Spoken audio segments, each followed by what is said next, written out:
Red Summer takes place in the summer of 1919, during which some race riots emerged and erupted in Chicago's neighborhoods.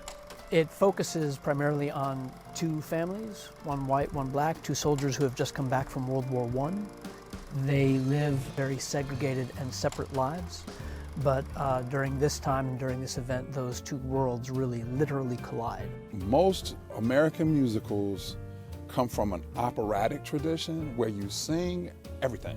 It's a play with music because the play part of it comes first, the story part of it comes first. But it's a merger, it's a balance, I think, between really intense dialogue and situations and music and dance. On March 26th, we've been invited to come out and do a short snippet of the show for Beyond Conversation. People can expect to get introduced to the world of Red Summer, the world of Chicago at that time, in a way that's gonna make it feel like that time might as well be now. More importantly, as we think about it in the context of this event and the larger show, it's a chance to grow into that conversation.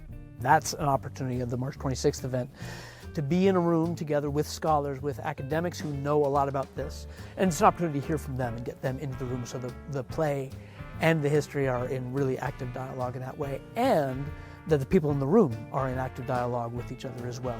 There'll be, I'm sure a lively conversation as well as some food. Conversation always goes better when you're breaking some bread.